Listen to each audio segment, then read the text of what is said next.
Sveikučiai, čia Rasius nuo Draiturm viršūnės. Vat. Pasižiūrim, kas čia. Čia du sklandytuvai kaip tik suka ratus.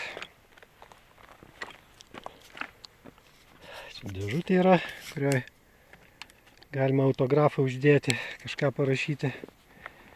Ir kryžius su galva uždėta.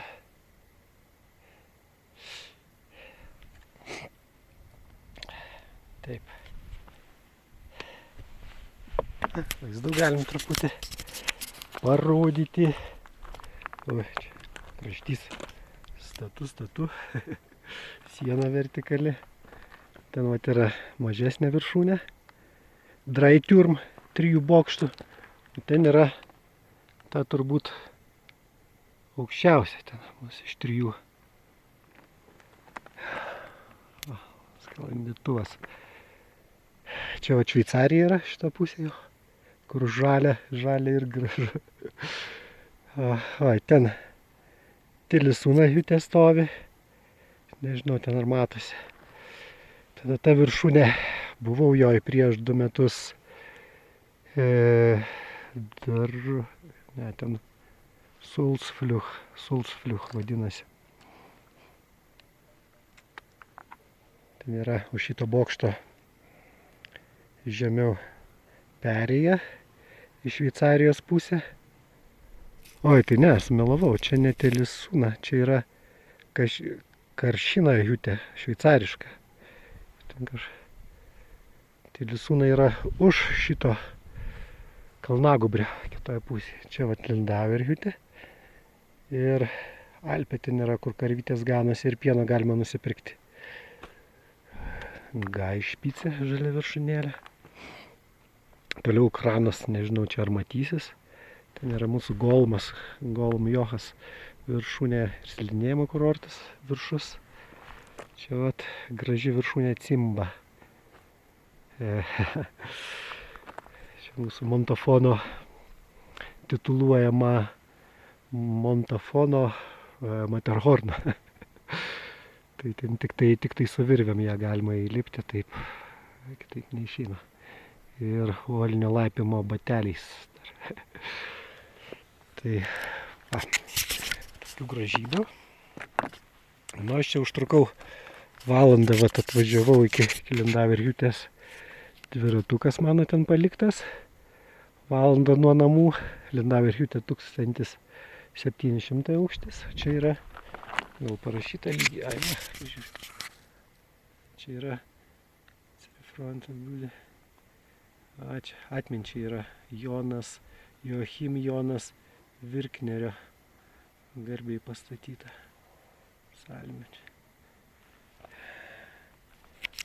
Čia 2780 kažkur metrų. Pažiūrėk. Tai Halo parašyta. Gipfelbuch Draiturme 2765 metrai. Nuo 2018 metų rugsėjo šitą knygą. Na, čia daug rašyta. Šiandien daug susitikau žmonių. Aš čia jau toks 12 iš namų pradėjau. Pirmą nuo Lindaver Hiutės, tai čia užtrukau dar 2 valandas 14 iki viršūnės. Tai gan toks status ir sudėtingas truputį kopimas, nes labai lazdų neturėjau, o labai daug viršutinė dalis pusė, tai gal 2/3 ten lengvai ėjusi, o paskui nuo birinos tokios smulkios, o akmenukai tokie visur smulkus byrantis, bet jie stačiose vietose labai tiesiog kaip smėlis, kaip tarkopas kokias važiuoja žemyn, tai labai kojas išvargino. Turint lazdas, tai aišku gerokai palengvina. Bet aš jų neturiu, nepaėmiau. Na, vat, tokių grožybių. O gerai, aš čia gal autografą uždėsiu vėliau į tą knygą. Dar noriu apie tą kryžių papasakot truputį tokį dalyką. kažkada minėjau čia vienam video, ką tai žymė, tai kryžius vat, visur viršūnėse čia stovi kryžiai. Na ir jie žymė, o, du sklandytuvai, vat. Vienas netoli, kitas labai toli. Jie žymė, o, žiūrėkite, niekas. Katinukai du gražus ir širdelė tokia. Gražu, įsimylėjėlį turbūt paliko. Faina. Tai va, kryžius žymė jungti tas horizontalus. Kaip čia, horizontali žymė kaip žemė, mūsų žemė, kurioje gyvenam. O vertikalus brūkšnys tai jungti mūsų žemės su dangum. Ir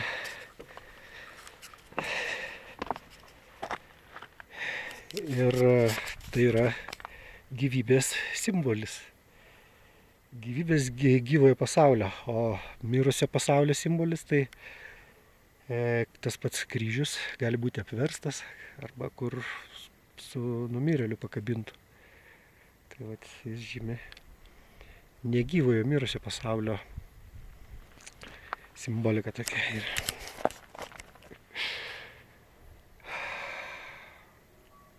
gražu. Tai daug netuščia žodžiausių. Parodžiau gražių vaizdų. Laukia manęs dar nusileidimas. Į kitą viršūnę tai nelipsiu. Liko mažai vandens iš tikrųjų. Galėjau daugiau truputį pasimti, tai dar čia truputį pusvalandukas iki viršūnės, pusvalandukas atgal. Tai dar vieną valandėlę galima skirti ir sulaipyti, bet man kojas pakankamai pavargo nuo naberyno, kaip jau minėjau. Tai perduodu visiems linkėjimus, visiems draugams, bičiuliams, kai žiūri. Ir susimatysim kituose video, kuriuose paliesiu kokią nors temą. Dabar tiesiog pavargęs, išsivalė galva per...